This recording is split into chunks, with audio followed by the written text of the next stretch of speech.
Welcome to the Coffee in the Barn. I'm Casey Bradley, President and founder of the Sun Swine Group. If you are thinking about entering, changing, advancing, or reinventing your career in the animal science industry, we are here to help you succeed.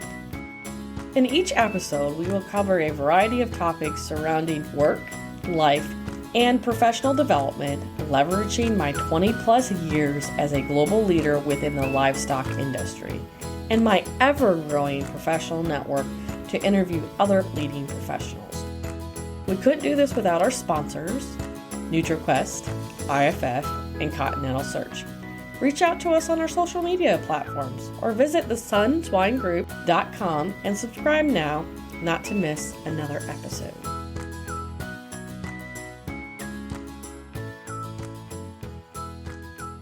Welcome to Season 2 of Coffee in the Barn podcast.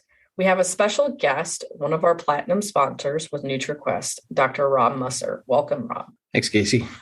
To start off the questions, we have a series of 6 questions we want to ask everyone that's on the committee and understanding their career map journey. When you were a kid, what did you want to do when you grew up? My grandpa was a medical doctor and my dad was a medical doctor. And so I decided I was going to raise pigs. That was going to be my path. 4-H and FFA. I grew up in Western Kansas, and 4-H and FFA were real big. And I had some really good friends that their families were really supportive of me learning that. But so I actually, from a pretty young age, I knew I was going to work with pigs. I didn't necessarily know what that meant yet, right? I mean, I think like a lot of us is, at the beginning, I'm like, well, I could be an ag teacher, right? I could be a pig farmer. I could be an extension specialist, or I could be a veterinarian. And beyond that, I don't think that I knew other careers existed. You bought your feed from the co-op and, some of those things that it didn't really I wasn't just that very aware of things. So that was really kind of early on. And even through my undergrad, I had planned on going back and starting a hog farm, and actually got a loan. The bank was going to loan me the money to buy a farm, and I was going to expand it to a whopping 500 sows. And as I spent a lot of time with some key advisors as a younger person, I decided I didn't want to do that. And I saved your title and role because obviously you're working with pigs today, indirectly. Yeah. So what are you doing now? What's your title, role, and what do you do on a regular basis? I work closely with Jeff Hansen, and together we kind of lead the technical effort for the swine business. As it relates to the non-day-to-day discovery research area. I work with Kim Friesian and Ransong and Sue Sin, on the R&D side. They let me get a little bit of advisement into that.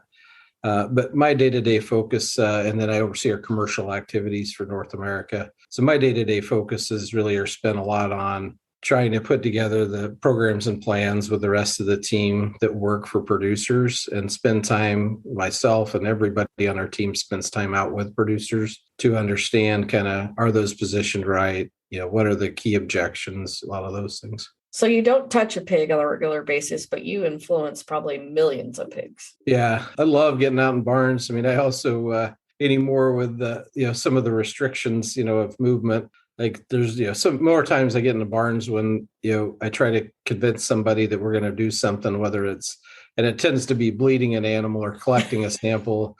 And I figure if I'm conning them into that, I better be willing to participate myself. So that's like I went out, we bled a bunch of animals this last summer, and I was laughing. The guy that held the snare for me, I've known for about 25 years, and I didn't know he was coming. But he said, if you were showing up to bleed pigs, I figured I could show up to snare them. So that's awesome. Is it just me? But don't you feel really old now doing it? I do. Yeah. Luckily, the guy that held the snare was 20 years older than me, so I didn't say anything to him. So. Describe what you did. I'm going to, obviously, you're higher up at NutriQuest. How did you get there? Map out your career, the different roles, and then kind of why you moved. So growing up and working with pigs, one of the places I worked as a kid was Rogers Hog Farm, so out in Kensington, Kansas, which is kind of in the middle of nowhere. Mr. Rogers actually owned that farm and had some cropland, but he was the president of Kansas Farm Bureau a lot throughout my life, or through my younger life. And so that was really kind of an interesting perspective because he would push me on understanding the bigger market than just his farm. Even he was always important that we had good operations at his farm. But so I had him and I had Merlin Dennis, who's now passed away. But Merlin was a hog farmer that I worked for and actually sold me my first sow and only sow. Most of the time I worked for other people, but Merlin is the same way. His wife came from New York City. She worked on trading stocks and those things, and they lived in the middle of rural Kansas, and so they really kind of, both of those guys taught me that there's a lot out there, right? And so even though my passion was I wanted to be a pork producer and kind of worked down that path. So I got my undergrad at Kansas State, and I worked for the swine team as an undergrad doing research. I was a research assistant, kind of working in a lab and working on the farms with a lot of today colleagues or customers or good friends, like a lot of us form, right, in our university years. Went out to finished up. I always laugh. I finished up, and somebody offered me a job like in I think it was January, and I was going to graduate in May. So I took the first job because I thought, wow, somebody actually offered me a job, so this is great. So I went out and ran the nucleus herd for Newsham hybrids. Kind of started out, and then started up some of the multiplier herds out there. And when I was there, I was always digging back into the information and those things. And so Neil DeBuse actually convinced me that I should look at going back to grad school. And while he'll rarely take any credit for it, my ability to get back to grad school was really hinged on Dr. Bob Goodman. Bob knew my stellar grades as an undergrad were a hindrance to me getting into grad school, so he challenged me to take some classes and get back in. So I got into grad school, got my master's, said, well, that's enough. I'm going to finish. I'm going to go out and work. In the meantime, I worked for Roger Campbell over at Bunge, doing a project, and Roger really was inspirational to show me kind of what a PhD program could look like and some of those things. So I ended up staying and getting my PhD. So when I finished that, I really had a focus to be back to working in production, and I had the opportunity to go work for Tyson Foods in Springdale. We were 2% of the business, and we had 100,000 sows at the time. But really, the team that was there really gave me the opportunity to learn a lot about feeding pigs. I had a lot of experience about the physical feeding pigs and even making feed, but not as much, the nutrition and the feed mill operations. I really appreciated it wasn't a long time, but the time that I had there, I really appreciated what I learned in production, because I think if you don't get that chance, you really miss out on ever really knowing what it's like. Then Dr. Jim Hedges convinced me to come up to Minnesota and work for Hubbard Feeds. So I was at Hubbard Feeds as a nutritionist, worked with a lot of the people you've worked with in your career as well. And was there for about 7 years. I kind of lose track of some of the time. We'll call it 7 years. And we were working with distribution of an encapsulated product out of Italy at the time from Soda Feed Ingredients. And the owner of Soda Feed Ingredients, I told him I was going to probably be leaving Hubbard, and he convinced me to come work for him. And so I managed the Soda Feed Ingredients which was focused on encapsulated acids and rumen bypass technologies. So it crossed over into the ruminant world quite a bit. And then pause there for a minute for the audience. That's where our careers crossed. Yep, in Arkansas. Yep. Yeah, that's a good point. Yeah, we were doing some research together with Charlie. Charlie was doing some stuff looking at different organic acids and how they release differently. And it was some pretty foundational work, right? Looking at, we know that pigs need organic acids, right? But understanding how they kind of release in different parts of the intestine. And I would say that work also showed us that acids aside, right, you could change the release rate. People thought about rumen bypass, but I don't think the slow release or the targeted release on the pig side really was pretty new in the US for sure. You're right. That was the first project that I think we interacted on. I remember coming down to seeing some of the barns and getting some tours from you. And so I really enjoyed that. I was kind of the North America business development and head of our North America business there. So it gave me a chance to kind of see the business side, but from a technical bent. And then I always laugh. John Carlo, the owner of Soda, said, "Hey, I need you to come to Italy. We're going to meet with this group that wants to maybe distribute our products on a global basis." And I walk into the door at the meeting room at the Sheraton in Bologna, and It's RW and Chris Nelson, from Des Moines, Iowa. So like I could have just drove to Des Moines, but it was a good opportunity for John Carlo to exit the business. Kemin was very committed and still is today to that line of encapsulation and targeted delivery. And so I had the opportunity to go work for Kemin, and this ties into some of your other questions about hard lessons. I have a ton of respect for the Nelson family. I enjoyed my time at Kemin, but I can't even remember now. It was a crazy amount of the time I was traveling and I was kind of doing the transition for them globally. And so I was gone a lot, right? More than I could even ever recognize. And really my wife and my family hadn't said anything, but it was coming around. That started in January 1st. My first day I started in India, working for Kemin. I was already in India. By the end of, I think, Thanksgiving, I slowed down enough to kind of recognize where things were at and realize that, that wasn't the lifestyle that I wanted. And I think it was the requirement of the job. Me and RW and Chris talked about that. So it was nothing with the job or the company. It was just like, okay, I need to do something different. And about that time, Ken Purser, who had been a lifetime colleague in the industry, called me and said, you should come work for NutriQuest. And I said, I don't know who NutriQuest is. And he's like, oh, that's like Chad Hagan and Wayne. And I'm like, oh, I know you guys, and they're like Steve Weiss. I'm like, I don't know who Steve Weiss is. And so met with them. They were really just getting NutriQuest off the ground. I think we're 15 years old as a company today, and this was about 11 years ago. And it really fit well with what I was looking for, right? Ken was kind of charged with growing the technology side, and Wayne and Chad were spending a lot of time on the consulting piece. So I made that transition really for, financially staying at Kemin might have been a better outcome for a while, at least for me. I guess I always joke and say I'd learned the hard way that if you don't get ownership in a company early, then that it may never happen, because that was kind of what happened at Soda. But at NutriQuest, I was fortunate enough to work with the ownership group there to be able to kind of buy in and become an owner, which was really important to where I was at in my life at that point. And so I've been at NutriQuest, and we've been developing, kind of trying to grow on a lot of fronts, whether it's our consulting or our technology side, or kind of a wide variety of roles. Definitely our R&D arm continues to grow. So that's kind of my career map. So today I'm sitting in NutriQuest, kind of overseeing the swine business, and I sit on our executive team to kind of guide a lot of our other investments and enjoy that quite a bit. And like I always told Ken Purser, I'm like, I don't need a title. I just want the job that I'm doing. And if somebody else wants to do that, I'll do a different job within the company. Yeah, spend a couple minutes on NutriQuest, because I love the business model of NutriQuest. I'm kind of trying to map my business very similar to NutriQuest, but in different areas. So kind of explain it. It's a very unique business model. It started out with Chad Hagan and Steve Weiss, thinking Steve was doing financial consulting. He's really well respected in that area. Chad was doing nutrition consulting, well respected. And they said, hey, if we had our own business together, we could make this function a little bit easier. So they started it, and Sharon Groth was our first employee, still with the company. And I don't know how she is after dealing with all of us over 15 years, but Sharon kind of handled the back of the house work for everybody, and it kind of grew from there.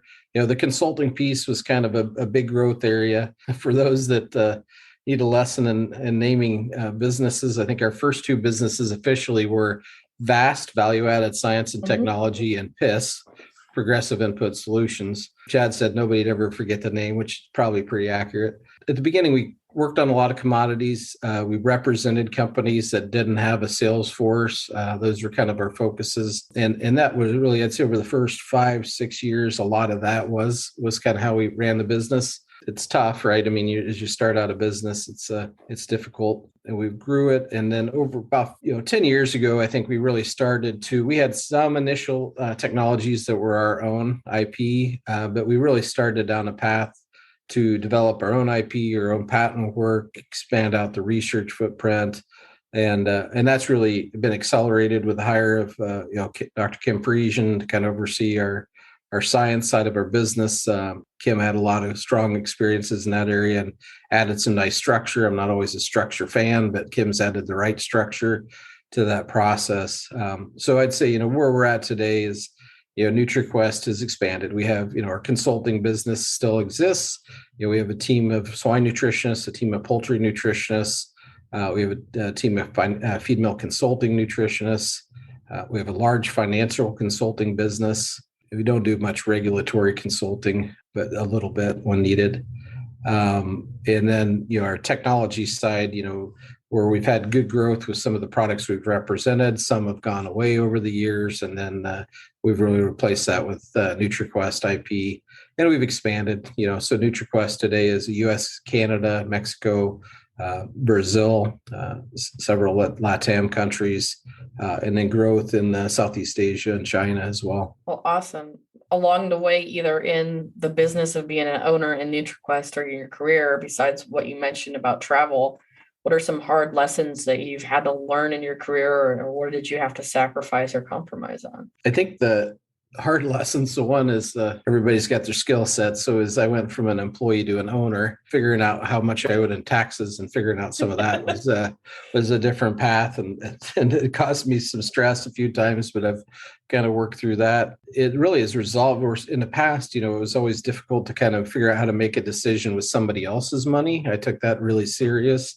I found it easier as an owner with others, right? When we're kind of making the decisions with our own money.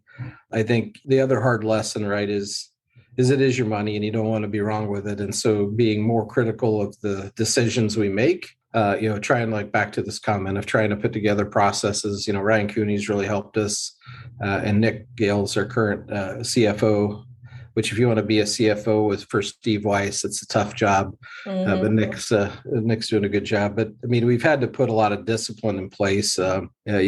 Steve can laugh when he hears this part, but we used to always joke and call Steve Pike because he would bite at anything shiny in the early days.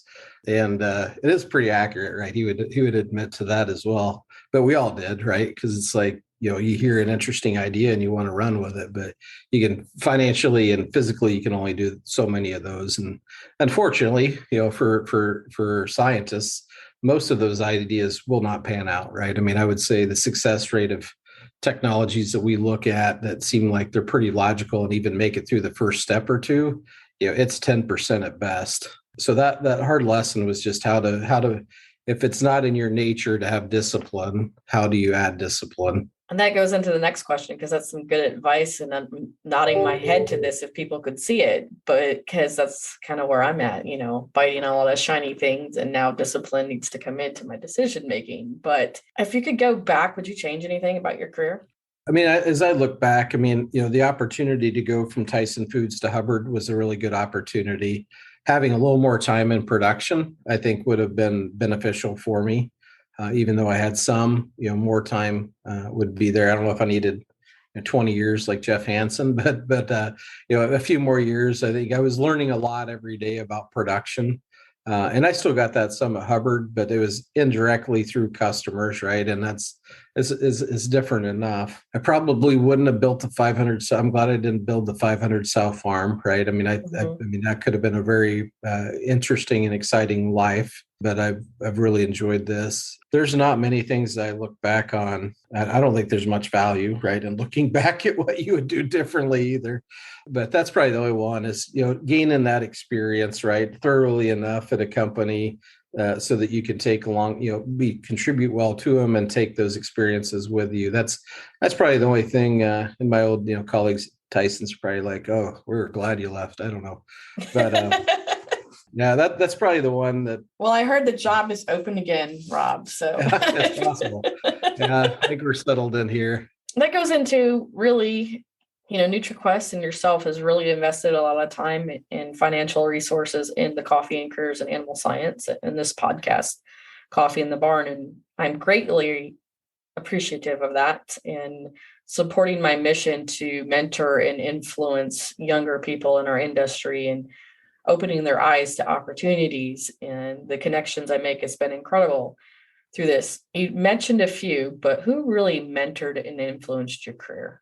I'd say back to a gentleman, early on in my life, two people really, as a young high school and then, junior high and high school kid, Cy Moyer, who was our banker, but also let me raise pigs on his property in Western Kansas. And then Merlin Dennis, who was a hog producer with a great understanding of a global perspective. Those two were really foundational early on.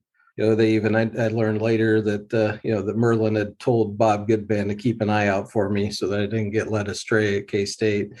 As I went into my graduate school career, right, I'd say the two biggest ones were Bob Goodman and then Dwayne Davis. I don't know if you know Dwayne, reproductive physiologist, but those two really kind of pushed me to learn and own and be an expert in the area that I worked in. Roger Campbell, I know that's a lot of people here, but Roger was for sure influential to get me to go back, and I still consider him a strong friend today in many ways. So I keep trying to get over there to see him, but that hasn't happened for several years now. As I moved into my kind of professional career, it's really been a lot of pieces from a lot of people, right? I try to look at the things that I really see people being successful at and try to learn from them. Oh, I would agree. And I think every stage you have a mentor, people who influence you. My colleagues would probably laugh if I say them, but in many ways it is them, right? I mean, what Jeff teaches me on a routine basis and what Angela teaches me, and then the different team members, Petra, Sarah, Jake, Kenny, it's all valuable. They always laugh. I said I was a good listener once, and a couple of them laughed. No, my team today, the team I would get to work with, is a key part of what helps me improve too. Yeah, I'm going to throw in an extra question before I ask you the last one. What have you learned most by participating as a mentor and a committee member with Coffee and Careers in Animal Science? Yeah, and this is probably a shame that I had to learn it this way. But hey, you got to drag some people to the trough, so to speak.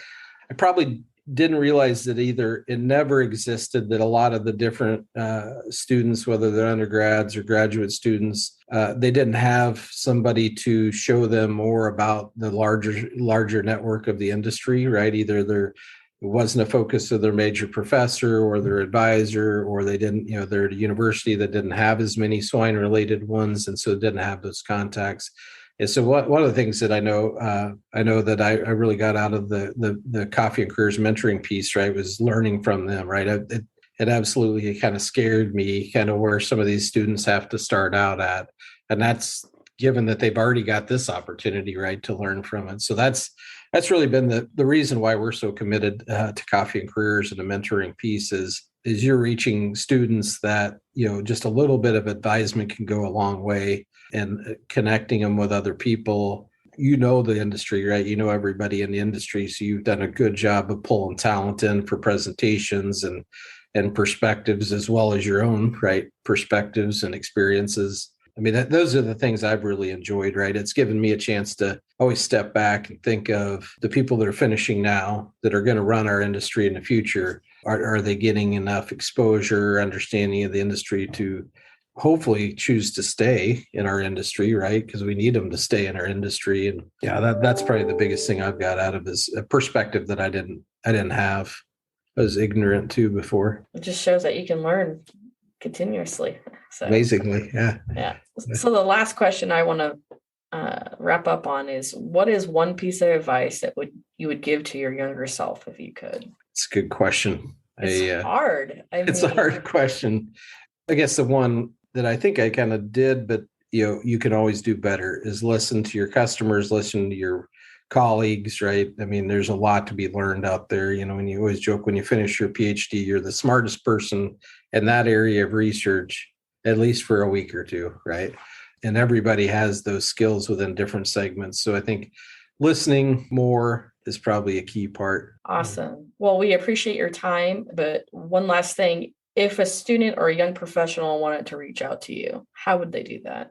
Sure. So you can send me an email. It's pretty simple. Nice thing is starting early. It's rob@NutriQuest.com, or you can send me a note and I can get you my phone number. Don't be afraid to approach me or anybody else at NutriQuest to ask questions about the company or about the industry or anything else. So. Well, thank you. And as we like to say, life is short, so drink your coffee in the barn. Sounds good. Thanks, Casey. We hope you liked this interview. You can listen to this and other episodes on coffeeinthebarn.buzzsprout.com. We would also like to thank our sponsors, NutriQuest, IFF, and Continental Search. We are grateful for supporting us in this journey. Remember to follow us on LinkedIn, Facebook, and Instagram at Coffee and Careers in Animal Science, and our YouTube channel, Animal Science Office Hours. But before we go, we would like to remind you that we just launched our ebook, which presents a series of tips and advice to improve your networking, presentation, and speaking skills, making you stand out among other professionals. Subscribe to our email list by clicking in the link in the show notes to get your ebook, news about future episodes, upcoming events, programs, and more. Also, if you love the Sunswine Group's outreach and mission, please consider supporting the cause and buy us a coffee. The link will be in the show notes as well. I promise, the money will keep funding our amazing outreach, our student extern, and new solutions for animal agriculture. Remember, life is short. Take your coffee in the barn. See you next week.